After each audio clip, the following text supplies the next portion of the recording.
Very interesting ವಿಷಯ ಇದು. ಒಂದು ಕಡೆ BJP JDS ಪಾದಯಾತ್ರೆಯನ್ನು ಮಾಡ್ತಾವೆ. ಇವತ್ತು ಸಮಾರೋಪ ಕೂಡ ಇದೆ. ಅದರದ್ದು ವಿಷಯ ಏನು ಅಂತ ಹೇಳಿದ್ರೆ, ಮುಡಾ ವಿಚಾರದಲ್ಲಿ ಸಿದ್ದರಾಮಯ್ಯನವರು ಹಗರಣದಲ್ಲಿ ಭಾಗಿಯಾಗಿದ್ದಾರೆ, ಸಿದ್ದರಾಮಯ್ಯನವರು ತನಿಖೆಯನ್ನು ಫೇಸ್ ಮಾಡಬೇಕು, ಇವರು ಭ್ರಷ್ಟರು ಅಂತ ಇವರು ಹೇಳಿಕೊಂಡು ಪಾದಯಾತ್ರೆ ಮಾಡ್ತಾ ಇದ್ದಾರೆ. ಇದರ ಮಧ್ಯೆ ನೀವು ಸಾಚಾಗಳ ಸುಮ್ಮನೆ ನಮ್ಮ ಮೇಲೆ ಆರೋಪವನ್ನು ಮಾಡ್ತಾ ಇದ್ದೀರಲ್ಲ, ಮುಡಾ ಸೈಟ್ಗೂ ನನಗೂ ಸಂಬಂಧನೇ ಇಲ್ಲ, ನನ್ನದು 40 ವರ್ಷಗಳ ರಾಜಕೀಯ ಸ್ವಚ್ಛ ಜೀವನ, ನಂದು ಸೈಟು ಯಾವುದೋ ಒಂದು 10-15 ಸೈಟ್ಗೆ ನಾನು ಒದ್ದಾಡಬೇಕಾಗಿತ್ತಾ? ನಾನು ಹಿಂದೆ ಕೂಡ ಮುಖ್ಯಮಂತ್ರಿ ಆಗಿದ್ದವನು, ಈಗಲೂ ಕೂಡ ಮುಖ್ಯಮಂತ್ರಿ ಇದ್ದೀನಿ. ನನ್ನ ಕಾಲದಲ್ಲಿ ಯಾವುದೋ ಮಂಜೂರೇ ಆಗಿಲ್ಲ, ಒಂದೇ ಒಂದು ತುಣುಕು ಕಾಗದ ಕೂಡ ನಾನು ಶಿಫಾರಸು ಮಾಡಿರುವುದರ ಬಗ್ಗೆ ಇಲ್ಲ. ಹೀಗಿದ್ದಾಗ ನನ್ನ ಮೇಲೆ ಬರ್ತಾ ಇದ್ದೀರಲ್ಲ, ನಿಮ್ಮದು 17 ಹಗರಣ ನಾನು ಬಿಚ್ಚಿಡ್ತೀನಿ, ನೋಡ್ತಾ ಇರಿ. ನಿಮ್ಮ ಕಾಲದಲ್ಲಿ ನಿಮ್ಮ ಮೈತ್ರಿ ಸರ್ಕಾರಗಳೆಲ್ಲ ಏನೇನು ಮಾಡಿವೆ ಅಂಥೇಳಿ ನಾನು ಚಾರ್ಜ್ ಶೀಟ್ ಬಿಡುಗಡೆ ಮಾಡ್ತೀನಿ, ಹಾಕಿಸ್ತೀನಿ, ನೋಡ್ತಾ ಇರಿ ಅಂಥೇಳಿ ಸರ್ಕಾರ ಇದೀಗ ಸವಾಲಿಗೆ ಬಿದ್ದಿದೆ. ಯಾವ್ಯಾವುದು? BJP JDS ಕಾಲದ ಟೋಟಲ್ 17 ಸ್ಕ್ಯಾಮ್ಸ್, 17 ಹಗರಣಗಳನ್ನು ಬಿಚ್ಚಿಡ್ತೀನಿ, ನೋಡ್ತೀರಾ ಅಂತ ಹೇಳಿ ಸಿದ್ದರಾಮಯ್ಯನವರು ಅಥವಾ ಸರ್ಕಾರ ಒಂದು ಕಡೆ ಸವಾಲು ಹಾಕಿದ್ದಾರೆ. BJP ಮತ್ತು JDSನ ಮೈತ್ರಿಯವರಿಗೆ 17 ಹಗರಣ ತನಿಖೆ ಕೊಡ್ತೀವಿ ಅಂತೇಳಿ ರಾಜ್ಯ ಸರ್ಕಾರ ತೀರ್ಮಾನವನ್ನು ಮಾಡಿದೆ. ತನಿಖೆ ಆಗಿದೆಯಲ್ಲಪ್ಪ, ಈಗ ಒಂದು ಕಡೆ ತನಿಖೆಗೆ ಕೊಡ್ತೀವಿ, ನಿಮ್ಮ ಕಾಲದ ಹಗರಣವನ್ನು ತನಿಖೆಗೆ ನಾವು ಕೊಡ್ತೀವಿ ಅಂತ, ಒಂದು ಆಲ್ರೆಡಿ ತನಿಖೆ ಸ್ಟಾರ್ಟ್ ಆಗಿತ್ತಲ್ಲ, ಅದರದ್ದು ಆರೋಪ ಪಟ್ಟಿ ದಾಖಲಿಸ್ತೀವಿ ಅಂತ. ಆಗ ಕೋರ್ಟಿಗೆ ಬರಲೇಬೇಕು, ವಿಚಾರಣೆ ಫೇಸ್ ಮಾಡಲೇಬೇಕು ಅಂಥೇಳಿ ಒಂದು ಸವಾಲನ್ನು ಇದೀಗ ಆಡಳಿತಾರೂಢ ಕಾಂಗ್ರೆಸ್ ಪಕ್ಷ ಅಥವಾ ಸರ್ಕಾರದ ಕಡೆಯಿಂದ BJP JDSಗೆ ಸವಾಲು ಹೋಗ್ತಾ ಇದೆ. ತನಿಖೆ ಆಗಿಲ್ವಲ್ಲಪ್ಪ ಹಗರಣಗಳನ್ನು, ಅವನ್ನು ಈಗ ತನಿಖೆ ಕೊಡ್ತೀವಿ ನೋಡಿ. ಸುಮ್ಮನೆ ಮುಡಾ ಅಂತ ಮಾತಾಡ್ತಾ ಇದ್ದೀರಲ್ಲ, ನಾವು ಸುಮ್ಮನಿದ್ರೆ ನಿಮ್ಮದೇ ಆರ್ಭಟ ಜಾಸ್ತಿ. 15 ಸಲ ಒಂದು ಸುಳ್ಳನ್ನು ಹೇಳಿ ದಾರಿ ಉದ್ದಕ್ಕೂ ಸುಳ್ಳನ್ನು ಹೇಳಿ ಅದನ್ನೇ ನಿಜ ಮಾಡ್ತೀರ ನೀವು. ಬಿಟ್ಟರೆ ನಿಮ್ಮ ಕಾಲದ ಸಾಕ್ಷಿಗಳ ಸಮೇತದ ಹಗರಣಗಳೇ ಇವೆ. ತನಿಖೆಗೆ ಶುರುವಾಗಿರ್ತಕ್ಕಂಥವನ್ನ ಚಾರ್ಜ್ ಶೀಟ್ ಹಾಕ್ತೀವಿ, ತನಿಖೆ ಆಗಿಲ್ವಲ್ಲ ತನಿಖೆ ಕೊಡ್ತೀವಿ, ಕ್ಲೋಸ್ ಆಗಿರ್ತಕ್ಕಂಥ ಎಲ್ಲ ಪ್ರಕರಣಗಳನ್ನು ಕೂಡ ಮತ್ತೆ ಓಪನ್ ಮಾಡಿಸ್ತೀವಿ ಅಂತ ತೀರ್ಮಾನವನ್ನು ಮಾಡಿದ್ದಾರೆ. ಎರಡೂ ಪಕ್ಷದ ನಾಯಕರ ಮೇಲಿನ ಕೇಸ್ಗಳಿಗೆ ಮರುಜೀವ ಕೊಡುವಂಥ ಕೆಲಸ ಶುರುವಾಗಿದೆ. ಇದ್ರ ಬಗ್ಗೆ ಈಗಾಗಲೇ ಗಂಭೀರವಾಗಿ ಚರ್ಚೆಯನ್ನು ಕೂಡ ಸರ್ಕಾರ ಮಾಡಿದೆ. ವೇಣುಗೋಪಾಲ್ ಸೂಚನೆಯ ನಂತರ ತನಿಖೆ ಕೊಡೋದಕ್ಕೆ ಸರ್ಕಾರ ತೀರ್ಮಾನವನ್ನು ಮಾಡಿದೆ. ಹಾಗಾದರೆ ಈ ತನಿಖೆ ಒಂದು ವೇಳೆ ಶುರುವಾದರೆ ಕೇಸ್ ರೀಓಪನ್ ಅಂತ ಹೇಳ್ತಾ ಇದ್ದಾರೆ. ಯಾವ್ಯಾವುದು ತನಿಖೆ ಹಳ್ಳ ಹಿಡಿಯೋಕ್ಕೆ ಶುರುವಾಗಿತ್ತು, ಯಾವ್ಯಾವುದು ಫೈಲ್ಗಳು ಧೂಳು ತಿಂತಾ ಇವೆ, ಜೊತೆಗೆ ಯಾವ್ಯಾವ ತನಿಖೆ ಶುರುವಾಗಿ ಚಾರ್ಜ್ ಶೀಟ್ ಹಂತಕ್ಕೆ ಬಂದಿಲ್ಲ, ಇದು ವಿಷಯ ಇದೆ ಅಲ್ವಾ. ಇಲ್ಲಿ ಹೇಳ್ತೀವಿ ನೋಡ್ಕೊಳ್ಳಿ. ಈ ಒಂದೊಂದು ತನಿಖೆ ಶುರುವಾದರೂ ಕೂಡ ಇದಕ್ಕೆ ಸಂಬಂಧಪಟ್ಟಂತಹ ಅವತ್ತಿನ ಕಾಲದ ಮುಂದಾಳುಗಳು ಯಾರಿದ್ರು? ಒಂದು ಬಿಟ್ಕಾಯಿನ್ ಪ್ರಕರಣ, PSI ನೇಮಕಾತಿ ಹಗರಣ, ಉಪನ್ಯಾಸಕರ ನೇಮಕಾತಿ ಹಗರಣ, ಮೈತ್ರಿ ಸರ್ಕಾರ ಕಾಲದ್ದು ಅಂತಿದೆಯಲ್ಲ, ಈ ಒಂದೊಂದು ಪ್ರಕರಣವನ್ನು ಆಚೆ ತೆಗೆದಾಗ ಇವತ್ತಿಗೆ ತನಿಖೆಯನ್ನು ಯಾರ್ಯಾರು ಫೇಸ್ ಮಾಡಬೇಕಾಗತ್ತೆ, ಚಾರ್ಜ್ ಶೀಟ್ ಹಾಕಿದ್ರೆ ಯಾರ್ಯಾರು ಉತ್ತರಿಸಬೇಕಾಗುತ್ತದೆ ಅಂತ ವಿಷಯ ಇದೆಯಲ್ಲ. ಪ್ರಮುಖವಾಗಿ ಈಗ 3 ವಿಚಾರ ಇಲ್ಲಿ ಹೇಳ್ತಾ ಇದ್ದಾರೆ ಅವರು. ಬಿಟ್ಕಾಯಿನ್ ಪ್ರಕರಣ ನಾವು ಬಿಡಲ್ಲ, PSI ನೇಮಕಾತಿ ಪ್ರಕರಣ ನಾವು ಬಿಡಲ್ಲ, ಉಪನ್ಯಾಸಕರ ನೇಮಕಾತಿ ವಿಚಾರ ಆಗದಂಥ ಹಗರಣವನ್ನು ಕೂಡ ನಾವು ಬಿಡಲ್ಲ. ಬೋವಿ ನಿಗಮದಲ್ಲಿ ಸ್ಕ್ಯಾಮ್ ಮಾಡಿದ್ದೀರಿ, ಅಂಬೇಡ್ಕರ್ ನಿಗಮದಲ್ಲಿ ಹಗರಣ ಆಗಿರ್ತಕ್ಕಂಥ ಆರೋಪ ಇದೆ, ನಾವು ಇದನ್ನು ಬಿಟ್ಬಿಡ್ಬೇಕಾ? ಸರಿ, ಈ ಒಂದು ಸವಾಲು ಬಂತಲ್ಲ. ಈಗ ನೆಕ್ಸ್ಟ್ ಪ್ರಶ್ನೆಯಲ್ಲಿ ಏನು ಬರ್ತಾ ಇದೆ ಅಂತ ಹೇಳಿದ್ರೆ, ಇದರ ಆರೋಪ ಹೊತ್ತಿರ್ತಕ್ಕಂಥ ಸೂತ್ರಧಾರರು ಯಾರ್ಯಾರು? ಮೈತ್ರಿ ಸರ್ಕಾರದಲ್ಲಿ ಯಾವ್ಯಾವ ಅವತ್ತಿನ ಶಾಸಕರಿಗೋ, ಅವತ್ತಿನ ಮಿನಿಸ್ಟ್ರುಗಳಿಗೋ, ಇವತ್ತಿಗೂ ಅವರು ಶಾಸಕರಾಗಿರ್ತಕ್ಕಂಥವ್ರಿಗೋ ಯಾರ್ಯಾರಿಗೆ ಇದೀಗ ಈ 17 ಕೇಸ್ಗಳು ಉರುಳಾಗ್ತವೆ?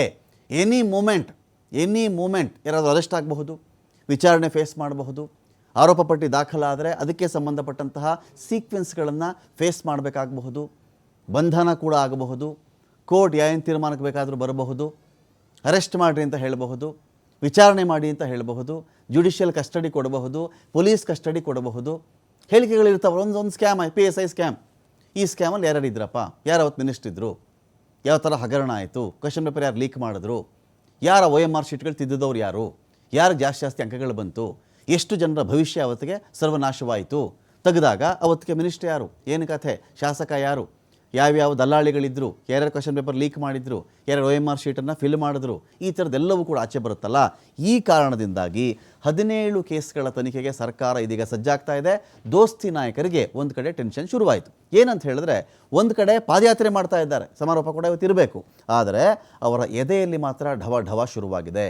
ಒಂದು ವೇಳೆ ಹಗರಣಗಳನ್ನು ಕೊಟ್ಟರೆ ಯಾರ್ಯಾರಿಗೆ ಸಂಕಷ್ಟ ಶುರುವಾಗುತ್ತೆ ಅಂತ ಹೇಳ್ತೀವಿ ನೋಡ್ಕೊಳ್ಳಿ. ಇದೀಗ BJP JDSನ ಯಾವ ನಾಯಕರಿಗೆ ಸಂಕಟ ಫಿಕ್ಸ್ ಆಗಬಹುದು? BSY ಪೋಕ್ಸೋ ಕೇಸ್, ಯಡಿಯೂರಪ್ಪ ಅವರ ಮೇಲೆ ಒಂದು ಕಡೆ ಪೋಕ್ಸೋ ಕೇಸ್ ಇದೆ, ಪೋಕ್ಸೋ ಕೇಸ್ ಓಪನ್ ಆಗಬಹುದು. ಈ ಕೇಸಲ್ಲಿ ಏನಾಗುತ್ತೆ ಅಂತ ಹೇಳಿ ವಿಜೇಂದ್ರಗೆ RTGS ಕೇಸ್ಗಳ ತನಿಖೆ ಶುರುವಾಗಬಹುದು. ವಿಜೇಂದ್ರ ಮೇಲೆ ಹಣವನ್ನು ವರ್ಗಾವಣೆ ಮಾಡಲಾಗಿರುತ್ತಲ್ಲ, RTGS ಅಂತ ಹೇಳ್ತಾರಲ್ಲ, ಎಲ್ಲೆಲ್ಲಿಗೆ ಹಣ ವರ್ಗಾವಣೆ ಆಗಿದೆ ಥ್ರೂ ವಿಜೇಂದ್ರ ಅವರ ಅಕೌಂಟು, ಈ ಕೇಸ್ ಕೂಡ ಒಂದು ಕಡೆ ಶುರುವಾಗಬಹುದು. ಡಾಕ್ಟರ್ ಸುಧಾಕರ್ ಮೇಲೆ ಆರೋಪ ಇರತಕ್ಕಂತಹ ಕೋವಿಡ್ ಕೇಸ್ಗಳ ತನಿಖೆ ಶುರುವಾಗಬಹುದು. CAG ರಿಪೋರ್ಟೇ ಇದೆ ವಿಚಾರದಲ್ಲಿ, ಕೆಲವು ಪರಿಕರಗಳು, ಉಪಕರಣಗಳು, ಇನ್ನೊಂದು ಮತ್ತೊಂದು ಏನೇನು ಖರೀದಿಯಲ್ಲಿ ಅಕ್ರಮ ನಡೆದಿತ್ತು ಅಂತ ಅವಾಗೆಲ್ಲ ಕೇಳಿ ಬಂದಿತ್ತು. CAG ರಿಪೋರ್ಟ್ ಇದು ಪೂರ್ತಿನೇ ಇದೆ ಆ ಒಂದು ವಿಚಾರಕ್ಕೆ ಸಂಬಂಧಪಟ್ಟಂತೆ. ಆ ಕೇಸ್ ಕೂಡ ತನಿಖೆ ಶುರು ಮಾಡ್ಕೊಳ್ಬಹುದು. ಜೊತೆಗೆ ಬಸವರಾಜ ಬೊಮ್ಮಾಯಿ ಅವರು ಅವತ್ತಿನ ಮುಖ್ಯಮಂತ್ರಿ, ಅವ್ರಿಗೂ ಕೂಡ ಟೆನ್ಷನ್ ಶುರುವಾಗುತ್ತೆ ಇದರಿಂದ. ಅಶ್ವತ್ಥ ನಾರಾಯಣ್ ಇವ್ರ ಮೇಲೆ ಕೂಡ ತನಿಖೆ ಶುರುವಾಗಬಹುದು. ಕೋಟಾ ಶ್ರೀನಿವಾಸ ಪೂಜಾರಿ ಈಗ MP ಆಗಿದ್ದಾರಲ್ಲ, ಕೋಟಾ ಶ್ರೀನಿವಾಸ ಪೂಜಾರಿ ಅವರು, ಅವರಿಗೆ ಸಂಬಂಧಪಟ್ಟಂಥ ಕೇಸ್ಗಳು ಕೂಡ ರೀಓಪನ್ ಆಗಬಹುದು ಅಂತ. ಈ ಕಡೆ HD ಕುಮಾರಸ್ವಾಮಿ ಅವರಿಗೆ, ವಿಜೇಂದ್ರ ಅವರಿಗೆ, ಸುಧಾಕರ್, ಶ್ರೀರಾಮುಲು ಸೇರಿ ಹಲವರ ಮೇಲೆ ಸಾಕಷ್ಟು ಆರೋಪಗಳು ಕೇಳಿ ಬಂದಿತ್ತಲ್ಲ. ಇದೀಗ ಈ ಆರೋಪಗಳಿಗೆ ಸಂಬಂಧಪಟ್ಟಂತೆ ತನಿಖೆ ಶುರುವಾದರೆ ಈ ಕಡೆ ಅವರ ಕೇಸ್ಗಳು ಓಪನ್ ಆಗಬಹುದು, ರೀಓಪನ್ ಬೇಕಾದರೂ ಆಗಬಹುದು. ಹೊಸದಾಗಿ ಬೇಕಾದರೂ ಕೂಡ ತನಿಖೆ ಶುರುವಾದಾಗ ಯಾರನ್ನಾದರೂ ಅರೆಸ್ಟ್ ಮಾಡಬಹುದು, ವಿಚಾರಣೆ ಕರೀಬಹುದು, ಅವ್ರನ್ನ ಪೊಲೀಸ್ ಕಸ್ಟಡಿಗೆ ತೊಗೊಳ್ಬಹುದು, ಜುಡಿಷಿಯಲ್ ಕಸ್ಟಡಿಗೂ ಅವ್ರು ಹೋಗಬಹುದು. ತದನಂತರದ ದಿನಗಳಲ್ಲಿ ಅವರು ಮಾಡಿರ್ತಕ್ಕಂಥ ಸ್ಕ್ಯಾಮ್ಗಳ ಮೊತ್ತ ಕೂಡ ಇಲ್ಲಿ ಆಚೆ ಬರಬಹುದು. ಇದು ಪಟ್ಟಿ, ಅಲ್ಲೇನು ಸ್ಕ್ರೀನ್ ಮೇಲೆ ನೋಡ್ತಾ ಇದ್ದೀರಲ್ಲ, ಅದು ಈ ಪಟ್ಟಿ ನನ್ನ ಕೈನಲ್ಲಿದೆ ಇವತ್ತಿಗೆ. ಈ ರೀತಿ ಇದು ನೋಡಿ, ಒಂದೊಂದು APMC ಹಗರಣ ನಡೆದಂಥ ಅವಧಿ 2020ರಿಂದ 2021. ಹಗರಣದ ಅವಧಿಯಲ್ಲಿದ್ದಂಥ ಮುಖ್ಯಮಂತ್ರಿ ಯಾರಪ್ಪ ಅಂತ ಹೇಳಿದ್ರೆ BS ಯಡಿಯೂರಪ್ಪನವರು. APMC ಸ್ಕ್ಯಾಮ್ ಆಯಿತು, ಯಡಿಯೂರಪ್ಪ ಅವರು ವಿಚಾರಣೆ ಮಾಡೋಣ ಹಾಗಾದರೆ ಇವತ್ತು ಕೇಳ್ತಾರೆ. ಇವತ್ತು ಕಾಂಗ್ರೆಸ್ಸು ಯಡಿಯೂರಪ್ಪ ಅವರು ವಿಚಾರಣೆ ಮಾಡೋಣವೇನ್ರಿ, ಶುರು ಮಾಡೋಣವಾದು ಅಂತ ಕೇಳ್ತಾ ಇದ್ದಾರೆ ಅವರು. ಜೊತೆಗೆ ಹಗರಣದ ಅವಧಿಯಲ್ಲಿದ್ದಂಥ ಮಿನಿಸ್ಟರ್ ಯಾರಪ್ಪ ಅಂದರೆ ಬಸವರಾಜ ಬೊಮ್ಮಾಯಿ ಅವರು. ಹಗರಣದ ಮೊತ್ತ ಎಷ್ಟು ಅಂದರೆ 47.16 ಕೋಟಿ. APMC ಸ್ಕ್ಯಾಮಲ್ಲಿ 47 ಕೋಟಿ 16 ಲಕ್ಷ ಹಗರಣ ಆಗಿದೆ, ತಿಂದಿದ್ದಾರೆ ಅಂತ ಆರೋಪ ಇದೆಯಲ್ಲ. ಆ ಕಾಲದ ಮುಖ್ಯಮಂತ್ರಿಯನ್ನು, ಅವತ್ತಿನ ಕಾಲದ ಸಚಿವರನ್ನು ಇಲ್ಲಿ ಒಂದು ರೀತಿಯಲ್ಲಿ ಇವತ್ತು ಹೊಣೆಗಾರನಾಗಿ ಮಾಡಬಹುದು ಅಥವಾ ತನಿಖೆಯನ್ನು ಫೇಸ್ ಮಾಡಿ ಅಂತ ಕೇಳಿಕೊಳ್ಳಬಹುದಾಗುತ್ತದೆ. ನೆಕ್ಸ್ಟು ಭೋವಿ ಅಭಿವೃದ್ಧಿ ನಿಗಮ 2021-22 ಬಸವರಾಜ ಬೊಮ್ಮಾಯಿ ಅವರು ಅವತ್ತಿಗೆ ಮುಖ್ಯಮಂತ್ರಿ ಆಗಿದ್ದಂಥವರು. ಹಗರಣದ ಅವಧಿಯ ಸಚಿವರು ಯಾರು ಅಂದರೆ ಕೋಟಾ ಶ್ರೀನಿವಾಸ ಪೂಜಾರಿ. 87 ಕೋಟಿಗಿಂತ ಹೆಚ್ಚಿನ ಸ್ಕ್ಯಾಮ್ ಆಗಿತ್ತು. ಶರ ಏನು ಬಂದಿದೆ ಇಲ್ಲಿ ಅಂತ ಹೇಳಿದ್ರೆ ಗೂಳಿಹಟ್ಟಿ ಶೇಖರ್ ಅವರು 100 ಕೋಟಿಗೂ ಹೆಚ್ಚು ಅಂತ ಹೇಳಿ ಮಾಧ್ಯಮಗಳಿಗೆ ಹೇಳಿಕೆ ಕೊಟ್ಟಿದ್ದಾರೆ. ಆದರೆ ಇದು 87 ಕೋಟಿ ಸ್ಕ್ಯಾಮ್ ಅಂತ ಹೇಳ್ತಾರೆ. ಹಾಗಾದರೆ ಇವತ್ತಿಗೆ ಕೋಟಾ ಶ್ರೀನಿವಾಸ ಪೂಜಾರಿ ಅವರು ತನಿಖೆಯನ್ನು ಫೇಸ್ ಮಾಡ್ತಾರಾ, ಬಸವರಾಜ ಬೊಮ್ಮಾಯಿ ಅವರು ಫೇಸ್ ಮಾಡ್ತಾರ ಅಂತ ಕಾಂಗ್ರೆಸ್ ಪ್ರಶ್ನೆ ಕೇಳ್ತಾ ಇದೆ. BJP ಅವಧಿಯ ಹಗರಣಗಳ ಪಟ್ಟಿಯನ್ನೇ ಅವರು ಬಿಡುಗಡೆ ಮಾಡಿದ್ದಾರೆ. ದೇವರಾಜ ಅರಸು ಟ್ರಕ್ ಟರ್ಮಿನಲ್ ಬಸವರಾಜ ಬೊಮ್ಮಾಯಿ ಅವರು ಮುಖ್ಯಮಂತ್ರಿ ಆಗಿದ್ದರು 2022-23. ಶ್ರೀರಾಮುಲು ಅವರು ಆಗಿದ್ದಂಥ ಸಚಿವರು. 50 ಕೋಟಿಗಿಂತ ಹೆಚ್ಚಿನ ಒಂದು ಸ್ಕ್ಯಾಮ್ ಇಲ್ಲಿ ನಡೆದಿದೆ ಅಂತ ಈ ಒಂದು ಆರೋಪ ಇಲ್ಲಿದೆ ಸದ್ಯಕ್ಕೆ. ಗಂಗಾ ಕಲ್ಯಾಣ ಯೋಜನೆ ಯಡಿಯೂರಪ್ಪನವರು ಮುಖ್ಯಮಂತ್ರಿ ಆಗಿದ್ದರು ಈ ಅವಧಿಯಲ್ಲಿ. ಜೊತೆಗೆ ಬಸವರಾಜ ಬೊಮ್ಮಾಯಿ ಅವರು ಕೂಡ ಮುಖ್ಯಮಂತ್ರಿ ಆಗಿದ್ದರು 2021-22 ಅವಧಿ ಇದು. ಕೋಟಾ ಶ್ರೀನಿವಾಸ ಪೂಜಾರಿ ಅವರೇ ಸಚಿವರಿದ್ದರು. 430 ಕೋಟಿಗಿಂತ ಹೆಚ್ಚಿನ ಸ್ಕ್ಯಾಮ್ ಗಂಗಾ ಕಲ್ಯಾಣ ಯೋಜನೆಯದ್ದು. ಇದನ್ನೇನು ಮಾಡೋಣ ಅಂತ ಕೇಳ್ತಾ ಇದ್ದಾರೆ ಇವತ್ತು ಕಾಂಗ್ರೆಸ್ ನಾಯಕರು. ಪ್ರವಾಸೋದ್ಯಮ ಇಲಾಖೆ ಬಸವರಾಜ ಬೊಮ್ಮಾಯಿ ಅವರು CM, CP ಯೋಗೇಶ್ವರ್ ಅವರು ಸಚಿವರಾಗಿದ್ದರು. 2.47 ಕೋಟಿಯ ಸ್ಕ್ಯಾಮ್ ಇದು. ಇದನ್ನೇನು ಮಾಡೋಣ ಅಂತ ಕೇಳ್ತಾ ಇದ್ದಾರೆ. ಕಿಯೋನಿಕ್ಸ್ ಬಹಳ ಇಂಪಾರ್ಟೆಂಟು. ಕಿಯೋನಿಕ್ಸ್ ಸ್ಯಾಂಪಲ್ ಸೈಜ್ನಲ್ಲೇ ನಿಮಗೆ 500 ಕೋಟಿ ಸಿಕ್ಬಿಟ್ಟಿದೆ. ಜಸ್ಟ್ ಒಂದು ಸ್ಯಾಂಪಲ್ ಚೆಕ್ ಮಾಡಿರೋದಕ್ಕೆ. ಇನ್ನೂ ಇನ್ಡೆಪ್ತ್ ಒಳಗಡೆ ಇಳಿದು ಬಿಟ್ಟರೆ ಸಾವಿರಾರು ಕೋಟಿಗಳ ಸ್ಕ್ಯಾಮ್ ಇದು. ಜಸ್ಟ್ ಮೇಲ್ನೋಟಕ್ಕೆ ಒಂದು 3-4 ವಿಷಯ ಪಿಕ್ ಮಾಡಿದ್ದಕ್ಕೇ ಇಲ್ಲಿ 500 ಕೋಟಿಯ ಹಗರಣ ಕಿಯೋನಿಕ್ಸು. ಯಾವಾಗ ನಡೆದಿರೋದು 2019ರಿಂದ 2023. BS ಯಡಿಯೂರಪ್ಪನವರು, ಬಸವರಾಜ ಬೊಮ್ಮಾಯಿ ಅವರು ಈ ಸಂದರ್ಭದಲ್ಲಿ ಮುಖ್ಯಮಂತ್ರಿಗಳಾಗಿದ್ದರು. ಸಚಿವರು ಯಾರಪ್ಪ ಅಂದರೆ ಅಶ್ವತ್ಥ ನಾರಾಯಣ್ ಅವರು ಮಿನಿಸ್ಟರ್ ಆಗಿದ್ದರು ಆ ಟೈಮ್ನಲ್ಲಿ. ಕಿಯೋನಿಕ್ಸ್ ತೆಗಿಯೋಣವಾ 500 ಕೋಟಿ ಸ್ಕ್ಯಾಮ್ ಅಂತ ಇವತ್ತು ಕೇಳ್ತಾ ಇದ್ದಾರೆ. CAG ವರದಿಯಲ್ಲಿ ಉಲ್ಲೇಖ ಆಗಿರೋದು ಇದು. ಕಿಯೋನಿಕ್ಸ್ ಹಗರಣ ಬೇರೆ ಏನೋ ಯಾರೋ ರಾಜಕೀಯವಾಗಿ ಆರೋಪ ಮಾಡಿಬಿಟ್ರಂತೆ ಅವ್ರದಂತೆ. ಕಂಟ್ರೋಲರ್ ಅಂಡ್ ಆಡಿಟರ್ ಜನರಲ್ ಅವರು ಕೊಟ್ಟಿರ್ತಕ್ಕಂಥ ಲೆಕ್ಕ ಇದು. ಈ ಲೆಕ್ಕದಲ್ಲೇ ಕಿಯೋನಿಕ್ಸ್ ಅಂದರೆ ದೊಡ್ಡ ಸುಮಾರು ಒಂದಷ್ಟು ಉಪಕರಣಗಳಿವೆ. ಇದರಲ್ಲಿ ಕೆಲವು ಚೆಕ್ ಮಾಡಿದಾಗಲೇ 500 ಕೋಟಿಯ ಸ್ಕ್ಯಾಮ್ ಇದರಲ್ಲಿ ಕಂಡು ಬಂದಿದೆ. ಈ ಒಂದು ತನಿಖೆಯನ್ನು ಅಶ್ವತ್ಥ ನಾರಾಯಣ್ ಅವರು ಫೇಸ್ ಮಾಡ್ತಾರ ಅಂತ ಲಿಸ್ಟನ್ನು ಬಿಡುಗಡೆ ಮಾಡಿದ್ದಾರೆ. ಕೋವಿಡ್ ಹಗರಣ 2019-20 ಅಲ್ಲಿಂದ ಏಪ್ರಿಲ್ 23ರವರೆಗೆ 2023 ಏಪ್ರಿಲ್ವರೆಗೂ BS ಯಡಿಯೂರಪ್ಪನವರು CM, ಬೊಮ್ಮಾಯಿ ಅವರು CM ಆಗಿದ್ದರು. K. ಸುಧಾಕರ್, ಶ್ರೀರಾಮುಲು ಮತ್ತು ಇತರ ಮಂತ್ರಿಗಳು ಹಾಗೂ ಅಧಿಕಾರಿಗಳ ಮೇಲೆ ಬಂದಿರತಕ್ಕಂಥ ಆರೋಪ ಇದೆ ಇಲ್ಲಿ. ಸಚಿವರಾಗಿದ್ದಂಥವ್ರು ಇವರೆಲ್ಲರೂ ಕೂಡ. ಬಸವನಗೌಡ ಪಾಟೀಲ್ ಯತ್ನಾಳ್ ಅವರು 40,000 ಕೋಟಿ ಶರ ಇಲ್ಲಿರೋದು. 40,000 ಕೋಟಿಗಿಂತ ಹೆಚ್ಚಿನ ಸ್ಕ್ಯಾಮ್ ಮಾಡಿದ್ದಾರೆ ಸ್ವಾಮಿಯವರು. ಅವರದ್ದೇ ಪಕ್ಷದವರ ಮೇಲೆ, ಅವರದ್ದೇ ಪಕ್ಷದ ನಾಯಕ ಯತ್ನಾಳ್ರು ಮಾಡಿದಂಥ ಆರೋಪ ಇದು. ಬೇರೆಯವರು ಬಿಟ್ಟುಬಿಡಿ. ಯತ್ನಾಳ್ರು ಮಾಡಿದ್ರು 40,000 ಕೋಟಿ ಸ್ಕ್ಯಾಮ್ ಸ್ವಾಮಿ. ಇದು ಕೋವಿಡಲ್ಲಿ 40 ರೂಪಾಯಿ ಇರೋದಕ್ಕೆಲ್ಲ 400 ರೂಪಾಯಿ ತೊಗೊಂಡಿದ್ದಾರೆ ಇವರು. 10 ಟೈಮ್ಸು ಹೆಚ್ಚಿನ ಹಣವನ್ನು ವಸೂಲಿ ಮಾಡಿಕೊಂಡಿದ್ದಾರೆ ಅಂತ ಇವರು ಯತ್ನಾಳ್ರು ಹೇಳಿಕೆಯನ್ನು ಕೊಟ್ಟಿದ್ದರು. ಜೊತೆಗೆ ಎಚ್ ವಿಶ್ವನಾಥ್, ಗುಳಿಹಟ್ಟಿ ಶೇಖರ್ ಅವರು ಭದ್ರಾ ಮೇಲ್ದಂಡೆ ಯೋಜನೆಗೆ ಸಂಬಂಧಪಟ್ಟಂತೆ 2,000 ಕೋಟಿಗಳ ಸ್ಕ್ಯಾಮ್ ಬಗ್ಗೆ ಅವರು ಕೂಡ ಆರೋಪವನ್ನು ಮಾಡಿದ್ದಾರೆ. ಇದರ ಬಗ್ಗೆ ಜಸ್ಟಿಸ್ ನಾಗಮೋಹನ ದಾಸ್ ಹಾಗೂ ಜಸ್ಟಿಸ್ ಜಾನ್ ಮೈಕಲ್ ಡಿಕುನ್ಹಾ ಇವರ ನೇತೃತ್ವದಲ್ಲಿ ತನಿಖೆ ನಡೀತಾ ಇದೆ. ಗುತ್ತಿಗೆದಾರರ ಸಂಘದವರು ರಾಷ್ಟ್ರಪತಿಗಳಿಗೆ ಕಂಪ್ಲೇಂಟನ್ನು ಮಾಡಿದ್ರು.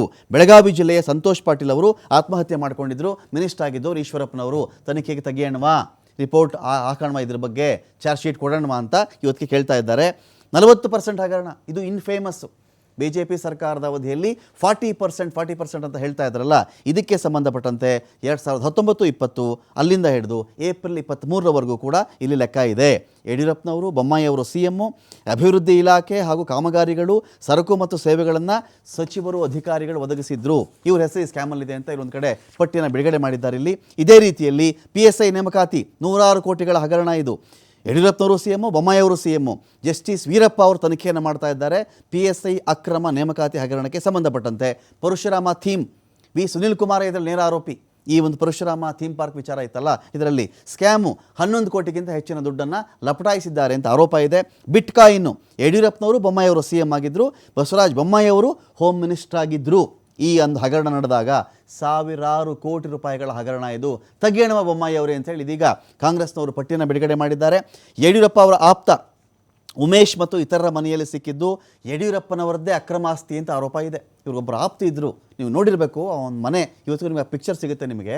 ಉಮೇಶ್ ಅವರ ಮನೆ ಮೇಲೆ ರೈಡ್ ಮಾಡಿದಾಗ ಲಕ್ಷಾಂತರ ರೂಪಾಯಿ ನಗದು, ಒಡವೆ, ಅದು ಇದು ಪತ್ರಗಳೆಲ್ಲವೂ ಕೂಡ ಸಿಕ್ತಲ್ಲ.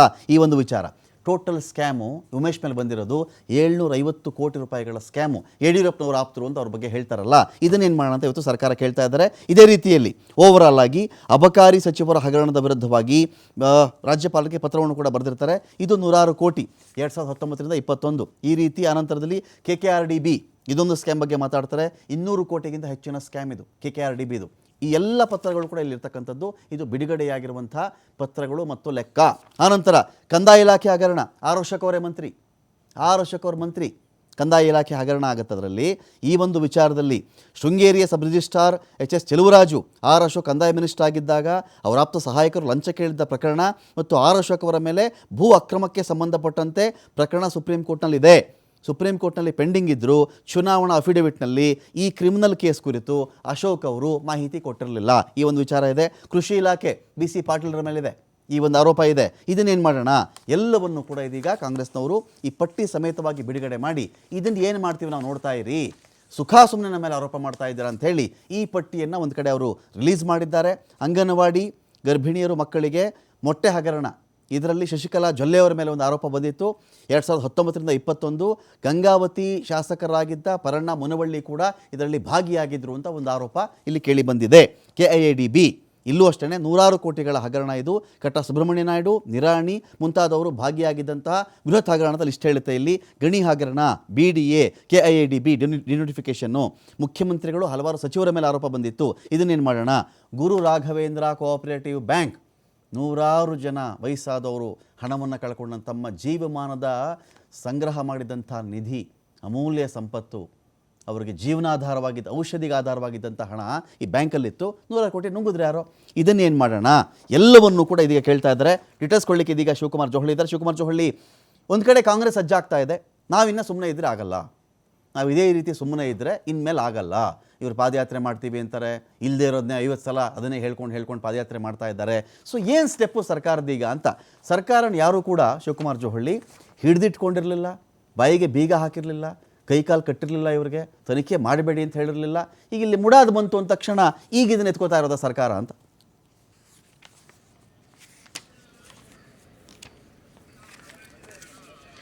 ರಮಕಾಂತ್, ಮುಖ್ಯಮಂತ್ರಿಗಳ ವಿರುದ್ಧವಾಗಿ ಮೂಢ ಹಗರಣವನ್ನು ಮುಂದಿಟ್ಟುಕೊಂಡು BJP ಮತ್ತು JDS ಈಗ ನಿರಂತರವಾಗಿ ಪಾದಯಾತ್ರೆಯನ್ನು ಮಾಡಿದರು. ಇವತ್ತು ಸಮಾರಂಭ ಕೂಡ ಮೈಸೂರಿನಲ್ಲಿ ನಡೀತಾ ಇದೆ. ಮುಖ್ಯಮಂತ್ರಿಗಳು ರಾಜೀನಾಮೆಯನ್ನು ಕೊಡಬೇಕು, ಇಲ್ಲಿ ಅಕ್ರಮವಾಗಿ ಸೈಟನ್ನು ಪಡ್ಕೊಂಡಿದ್ದಾರೆ ಅನ್ನುವಂತಹ ಆರೋಪಗಳು JDS ಮತ್ತು BJP ನಾಯಕರು ಮಾಡ್ತಾ ಇದ್ದಾರೆ. ಸೊ ಇದರ ವಿರುದ್ಧವಾಗಿ ಈಗಾಗಲೇ ಕಾಂಗ್ರೆಸ್ ಕೂಡ ಜನಾಂದೋಲನ ಕಾರ್ಯಕ್ರಮವನ್ನು ಮಾಡಿತು, ಅದಕ್ಕೆ ತಿರುಗೇಟನ್ನು ಕೊಡುವಂಥ ಪ್ರಯತ್ನ ಮಾಡಿತ್ತು. ಆದರೆ ಕಾಂಗ್ರೆಸ್ ಎಲ್ಲೂ ಕೂಡ ಬಿಜೆಪಿ ಮತ್ತೆ ಜೆಡಿಎಸ್ ಹಗರಣಗಳ ಬಗ್ಗೆ ಬೆಳಕನ್ನ ಚೆಲ್ಲುವಂತ ಒಂದು ಪ್ರಯತ್ನವನ್ನ ಮಾಡಿತ್ತು. ಆದರೆ ತಾರ್ಕಿಕ ಅಂತ್ಯಕ್ಕೆ ಅವನ್ನ ಕೊಂಡೊಯ್ಯುವಂತ ಒಂದು ಕೆಲಸವನ್ನ ಸರ್ಕಾರ ಮಾಡಿರಲಿಲ್ಲ. ಮೊನ್ನೆ ಎಐಸಿಸಿ ನಾಯಕರಾಗಿರುವಂತ KC ವೇಣುಗೋಪಾಲ್ ಅವರು ಮುಖ್ಯಮಂತ್ರಿಗಳ ನಿವಾಸದಲ್ಲಿ ಸಚಿವರ ಸಭೆಯನ್ನು ನಡೆಸ್ತಾರೆ. ಆ ಸಚಿವರ ಸಭೆಯಲ್ಲಿ ಸಾಕಷ್ಟು ಎಚ್ಚರಿಕೆಗಳನ್ನು ಪಾಸ್ ಮಾಡ್ತಾರೆ. ಜೊತೆಗೆ ಹೊಂದಾಣಿಕೆ ರಾಜಕಾರಣವನ್ನು ಬಿಟ್ಟು ಬಿಜೆಪಿ ಮತ್ತೆ JDS ಕಾಲದಲ್ಲಿ ಆಗಿರುವಂತಹ ಹಗರಣಗಳನ್ನ ಯಾವ್ಯಾವ ತನಿಖೆಯನ್ನ ಮಾಡಿದ್ದೀರಿ ಮತ್ತೆ ಎಲ್ಲಿಗೆ ಬಂದಿದೆ, ಇದರ ಬಗ್ಗೆ ನೀವು ಯಾಕೆ ಗಮನವನ್ನ ಕೊಟ್ಟಿಲ್ಲ ಅನ್ನುವಂತ ಒಂದು ಎಚ್ಚರಿಕೆಯನ್ನ ಅಲ್ಲಿ ಪಾಸ್ ಮಾಡ್ತಾರೆ. ನೀವು ಹೊಂದಾಣಿಕೆಯನ್ನ ಮಾಡೋದಾದ್ರೆ ಪಕ್ಷದಲ್ಲಿ ಉಳಿಬೇಡಿ, ಯಾಕೆಂದ್ರೆ ಬೇರೆ ಪಕ್ಷಗಳ ಜೊತೆ ಹೊಂದಾಣಿಕೆಯನ್ನ ಮಾಡ್ಕೊಂಡೇ ಹೋಗಿದ್ದೆ ಆದ್ರೆ ಪಕ್ಷಕ್ಕೂ ಕೂಡ ನಷ್ಟ ಆಗತ್ತೆ, ಸರ್ಕಾರಕ್ಕೂ ಕೂಡ ಡ್ಯಾಮೇಜ್ ಆಗತ್ತೆ. ಹಾಗಾಗಿ ಈಗ JDS ಮತ್ತೆ ಬಿಜೆಪಿಯ ಹಗರಣಗಳನ್ನ ನೀವು ತನಿಖೆಗೆ ಕೊಡಬೇಕು. ಯಾವೆಲ್ಲ ಪ್ರಕರಣಗಳಿದೆ ಅದನ್ನ ಮೊದಲು ಅದರ ಮೇಲೆ ಗಮನವನ್ನು ಹರಿಸಬೇಕು ಅನ್ನುವಂಥ ಒಂದು ಸೂಚನೆಯನ್ನ ಕೊಟ್ಟಿದ್ರು. ಅದಾದ ಬಳಿಕ ವರಿಷ್ಠರು ಕೂಡ ಈ ವಿಚಾರದಲ್ಲಿ ಸಾಕಷ್ಟು ಎಚ್ಚರಿಕೆಯನ್ನ ರಾಜ್ಯ ನಾಯಕರಿಗೆ ಪಾಸ್ ಮಾಡಿದ್ರು. ಆ ಹಿನ್ನೆಲೆಯಲ್ಲಿ ಇದೀಗ ಹೊಂದಾಣಿಕೆ ರಾಜಕಾರಣವನ್ನ ಏನ್ ಮಾಡ್ತಾ ಇದ್ರು ರಾಜ್ಯ ನಾಯಕರು, ಅದನ್ನ ಬಿಟ್ಟು ಈಗ ಗಂಭೀರವಾಗಿ ಬಿಜೆಪಿ ಮತ್ತೆ JDS ಕಾಲದ ಹಗರಣಗಳ ಒಂದು ತನಿಖೆಗೆ ಕೊಡುವಂತ ಒಂದು ಪ್ರಯತ್ನವನ್ನ ಮಾಡಿದ್ದಾರೆ. ಸುಮಾರು 25 ಪ್ರಕರಣಗಳನ್ನ ಈಗಾಗಲೇ ಪತ್ತೆ ಹಚ್ಚಿದ್ದಾರೆ. ಅದರಲ್ಲಿ 17 ಪ್ರಕರಣಗಳನ್ನ ತನಿಖೆಗೆ ಕೊಡಬೇಕು. ಕೆಲವು ತನಿಖೆ ನಡೀತಾ ಇದೆ, ಕೆಲವು ತನಿಖೆ ಆಗಿ ಈಗ ವರದಿಗಳು ಸರ್ಕಾರಕ್ಕೆ ಸಲ್ಲಿಕೆಯಾಗಿದೆ, ಆದರೆ ಯಾವುದೇ ಕ್ರಮಗಳನ್ನು ತೆಗೆದುಕೊಂಡಿಲ್ಲ. ಇನ್ನೂ ಕೆಲವು ಪ್ರಕರಣಗಳನ್ನ ಸೈಲೆಂಟ್ ಆಗಿಡಲಾಗಿದೆ, ಅದರ ಬಗ್ಗೆ ತನಿಖೆಯನ್ನೇ ಮಾಡಿಲ್ಲ.